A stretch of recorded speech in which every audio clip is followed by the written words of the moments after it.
Bom dia a todos vocês, pedindo a proteção divina, que o nosso Pai esteja entre nós, que Ele nos abençoe, nos proteja as nossas famílias e todos os nossos pertences, proteja toda a nossa vida e nos dê um coração abundante de paz. Pedindo também a sabedoria ao nosso Pai, para entender a sua palavra e explicá-la corretamente. Nós vamos terminar Atos 11 hoje e o título é Os lucros da perseguição dos cristãos. Nós estamos estudando no curso bíblico que desde quando Estevão foi morto por apedrejamento, Saulo começou a perseguir os cristãos e a trazê-los para serem julgados. E aí os cristãos se dispersaram. Mas de que lucratividade eu estou falando? Será que existiu realmente lucratividade para Deus nessa perseguição dos cristãos? Nós vamos ver que sim, que houve muita lucratividade para Deus. E eu quero que vocês pensem o que tipo de lucratividade seria isso?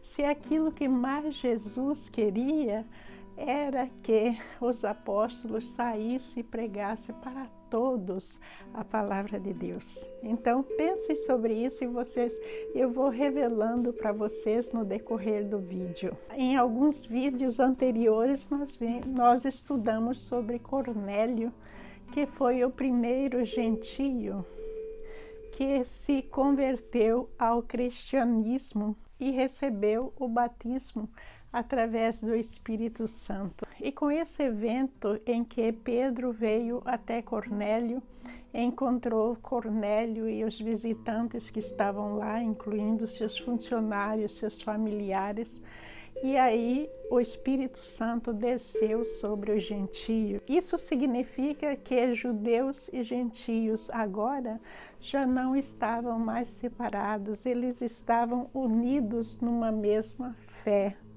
Pelo menos aqueles que aceitavam Jesus Cristo como seu Salvador, eles passaram a pertencer a uma mesma fé, a uma mesma igreja. Nós vamos ver a influência dos discípulos na igreja da Antioquia, que é uma das primeiras igrejas citadas na Bíblia. E existe no mundo de hoje aquela coisa de dizer que a igreja foi formada por esta religião ou por aquela religião. Mas nós vamos ver que não, que a igreja foi formada por pessoas benevolentes, pessoas que queriam explicar, ensinar a palavra de Deus para todos. E não foi formada por nenhuma religião. Desde o tempo lá de Abraão, todo lugar que ele passava, ele já deixava um marco e depois construía um altar ali. E ele seguia a sua peregrinação. Muitos desses altares, pessoas da redondeza começaram a cuidar desse local como um ponto de encontro para que as pessoas se reunissem para falar sobre Deus. E nessa época Jesus ainda não tinha vindo, na época de Abraão, então o que eles mais falavam era sobre o Pentateuco, a lei do Torá.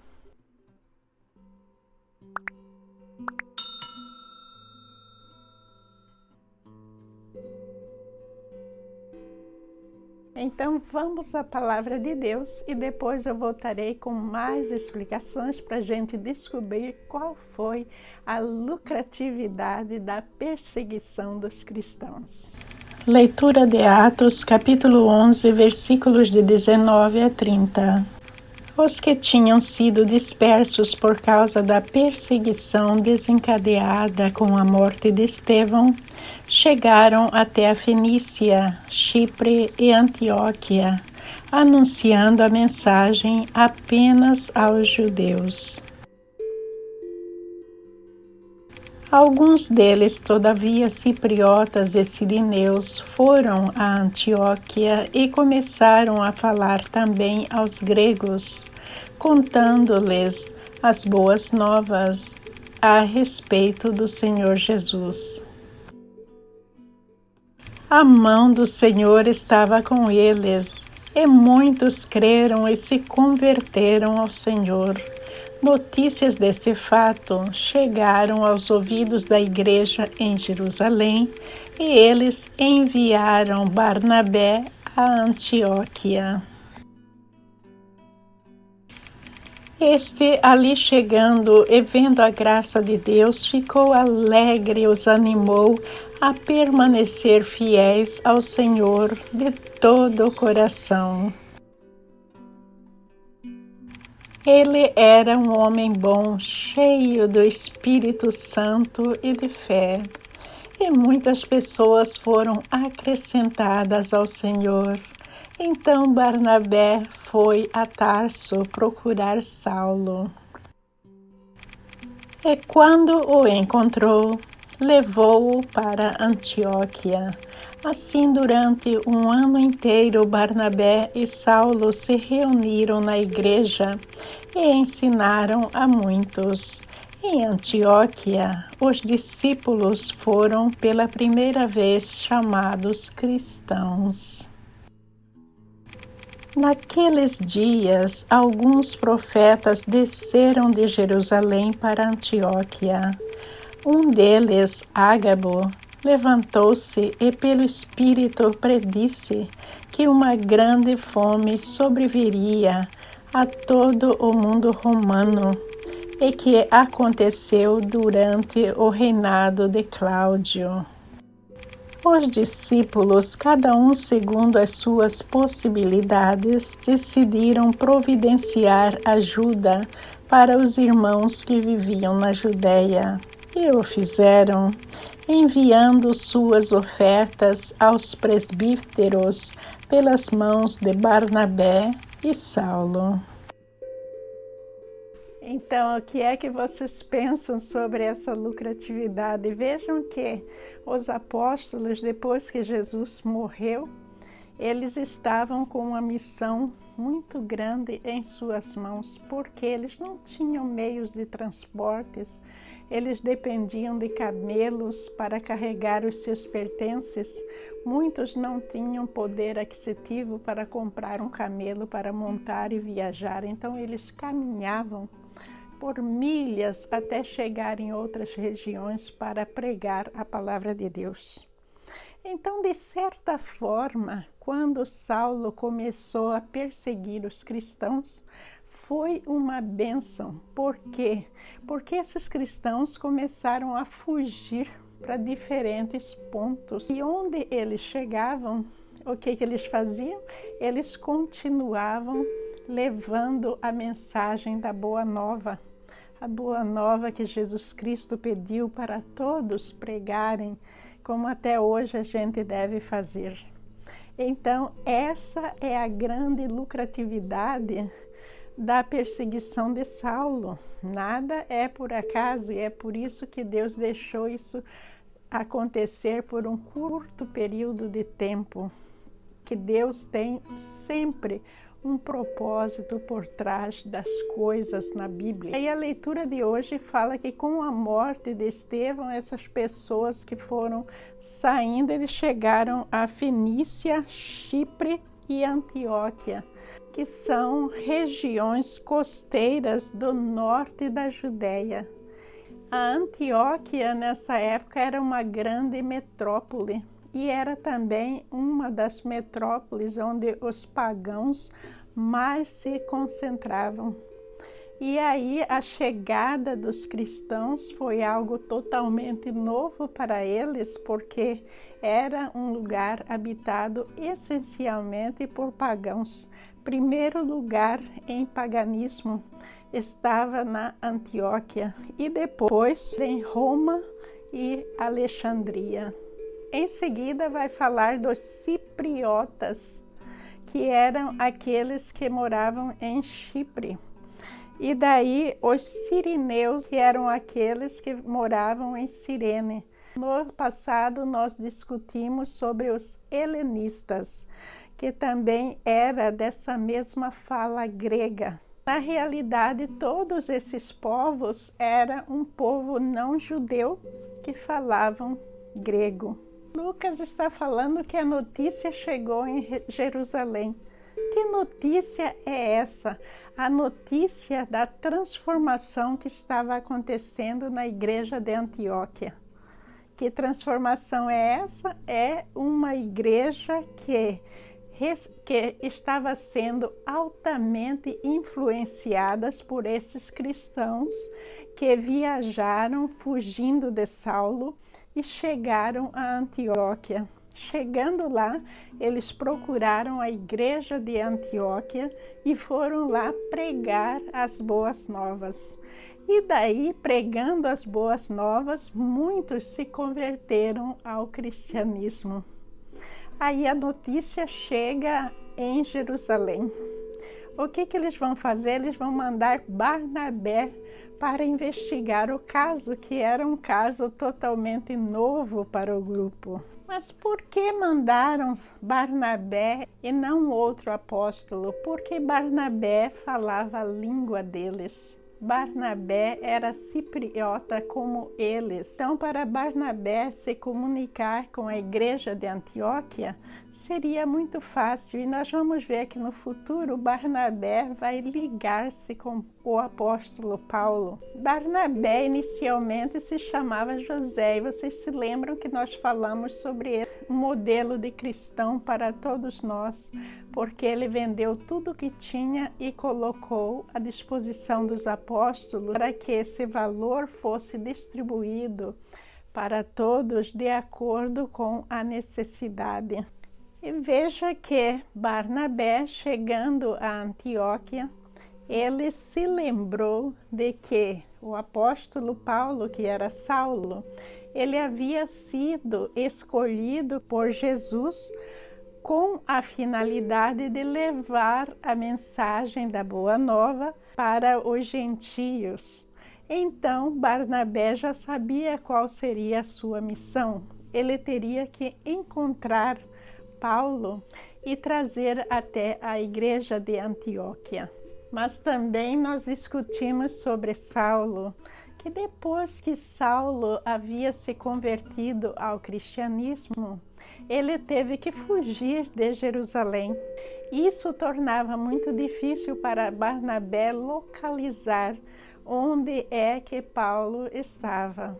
Mas Deus estava trabalhando em toda essa situação. Deus estava trabalhando para unir todas as peças importantes para a formação da sua igreja e colocar juntos, trabalhando pela sua causa. Ele guiou Barnabé a encontrar o apóstolo Paulo e a trazê-lo para Antioquia. O apóstolo Paulo era um homem de muitas posses. Ele pertencia a uma família de muito alto poder aquisitivo e ele deixou tudo para trás. Ele teve que fugir de Jerusalém para não ser morto. Então eu quero ler para vocês uma pequena passagem de Filipenses 3, 8 e 9, que está escrito: Por causa dele, deixei de lado todas as coisas e as considero menos que lixo, a fim de poder ganhar a Cristo e nele ser encontrado. Não conto mais com minha própria justiça, que vem da obediência à lei, mas sim com a justiça que vem pela fé em Cristo, pois é com base na fé que Deus nos declara justos. E não entrando em muita coisa, mas só lembrando vocês que a fé não vem por obras. Ou eu tenho que fazer isto, aquilo para me ter fé, eu tenho que ajoelhar no grão de milho, eu tenho que fazer penitência, eu tenho que fazer isso e aquilo. Nada disso aumenta a nossa fé. O que aumenta a nossa fé é a transformação do nosso caráter. em que Deus é a pessoa que vai acrescentando fé em nós cada vez mais. Quando Barnabé encontrou Saulo, que é Paulo, ele trouxe para Antioquia. E o fato interessante que aconteceu é que ali, pela primeira vez, os discípulos foram chamados de cristãos. Mas não é um título assim de honra ou mérito, não, pelo contrário, eles começaram a ser chamados de cristãos por zombaria, porque eles estavam numa área altamente pagã. E quando eles trouxeram todo o conhecimento da Boa Nova, eles estavam falando de tudo aquilo que Jesus os ensinou ali para o povo de Antioquia. Isso causou muito desconforto para muitos. Veja que cada um em sua religião, eles vivem no erro, mas tenha certeza de que o erro é a verdade. É uma coisa interessante. Então, para a pessoa chegar a aceitar a verdade, como está escrito na palavra de Deus, demanda muito estudo. É obra de Deus na pessoa. Eu não posso converter ninguém, eu não posso falar da verdade para ninguém que está dentro de uma crença que ela acha que é a verdadeira, que é a melhor. A única coisa que eu posso falar para a pessoa é que, se a crença está contra aquilo que está dentro da palavra de Deus, ela não é verdadeira e não vem de Deus. A palavra cristão significa festa de Cristo. Em seguida vai falar de Ágabo, que era um dos profetas de Jerusalém, que ele predisse sobre uma grande fome que viria sobre eles. E isso aconteceu no governo do imperador Cláudio, que foi entre 41 e 54 anos depois de Cristo. E esse período de fome realmente aconteceu e atingiu toda a Palestina. Bem antes da igreja da Antioquia se voltar para o cristianismo, ela era governada pelos presbíteros. Os presbíteros eram homens bondosos que praticavam o Pentateuco, a lei do Torá. E eles pregavam sobre isso. Então não era ligado com nenhuma religião que nós temos hoje em dia. Esses presbíteros, como eu expliquei anteriormente, eram pessoas bondosas que dedicavam a Deus. Mas eles ainda não tinham conhecimento sobre Jesus Cristo. Com a chegada dos cristãos, depois Barnabé e Paulo, o que aconteceu? Barnabé e Paulo também começou a ajudar esses presbíteros que eram muito pobres. E com essa ajuda, a igreja de Antioquia também foi crescendo pouco a pouco.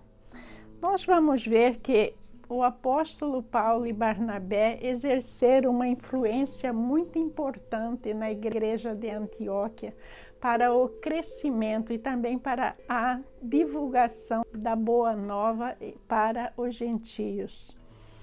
E é por isso que a gente vê que o apóstolo Paulo, mesmo quando ele estava preso, ele se comunica com as igrejas, e uma delas é a igreja de Antioquia, através de cartas, porque ele era uma espécie de líder, de mentor dessas igrejas.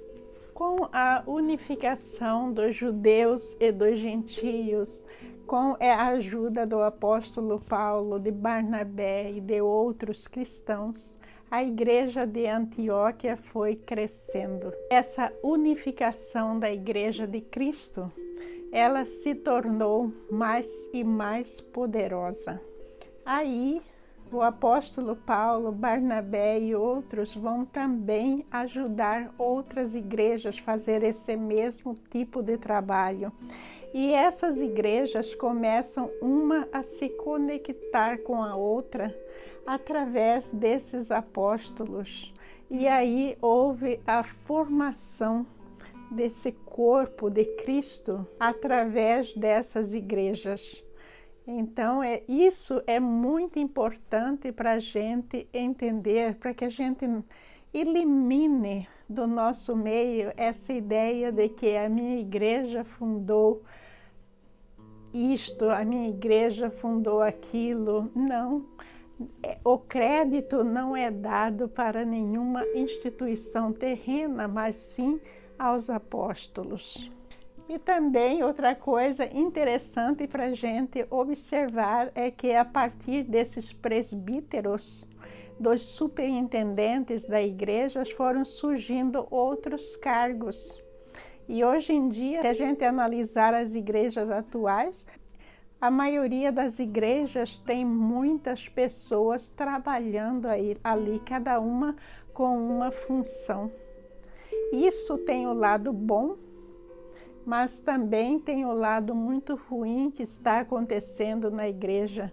O que é de ruim que está acontecendo na igreja de hoje? A divisão. Isso não é coisa de Deus, e Deus quer que a gente pregue cada vez mais a favor da união, que a igreja de Cristo é uma só. Todas as igrejas com o mesmo objetivo. Não deve existir animosidade entre as igrejas. Isso é totalmente contra a palavra de Deus. Mas Deus quer que as igrejas trabalhem em unidade. E elas trabalhem todas unanimemente, ensinando a sua palavra, nada mais. Um dos principais fatores que desmantela a Igreja de Cristo é que a maioria das igrejas, com esses cargos, as pessoas passaram a pregar. Ela vai pregar sobre a palavra de Deus. Mas não é isso que inicialmente Jesus queria. Jesus queria que levasse a boa nova, que os apóstolos repetissem aquilo que ele tinha ensinado. Aquilo que deve ser fundamental para todas as igrejas não é pregar, não é fazer o sensacionalismo para buscar adeptos, fazer aquele show cheio de figuras saltando de um lado para outro, imagens gráficas e tudo mais. Não é nada disso. Veja bem, Jesus Cristo não fez nada disso para atrair adeptos, não. A palavra de Deus é suficiente e deve ser suficiente. Então veja que a coisa fundamental não é pregar, mas ensinar a palavra de Deus, porque ela é suficiente. Vamos pensar nisso, igrejas terrenas. Todos nós, como igreja, nós temos que pensar nisso, que o mais importante é a palavra de Deus, que deve ser ensinada em todas as igrejas e não deixar a palavra de Deus em segundo plano, escolher aquelas partes mais fáceis, mais populares para falar delas. Não, a gente tem que estudar a Bíblia num todo, porque toda a Bíblia é inspiração de Deus. Vocês viram que essa lição de hoje é de fundamental importância para a gente entender um pouquinho mais sobre o papel das igrejas e também para a gente entender um pouquinho mais sobre o apóstolo Paulo, que desde quando ele perseguia os cristãos, ele já era um instrumento para a lucratividade de Deus, apesar de estar sendo levado pela sua ignorância. Mas a sua ignorância o trouxe para Deus, como traz a todos nós que vivemos cegos na ignorância. A gente tem aquela paixão pelas coisas deste mundo, a gente ama muito mais as coisas deste mundo e sem perceber a gente vai deixando a palavra de Deus do lado. Mas nós temos que trabalhar nisso. Nós temos que ir mudando pouco a pouco o nosso hábito e colocar Deus em primeiro lugar. não só dentro das igrejas, mas também em nossos corações. Muito obrigada pelo seu tempo valioso, pedindo a Deus que abençoe a todos vocês. Abençoe todos os seguidores, os colaboradores do Grupo Vida Boa.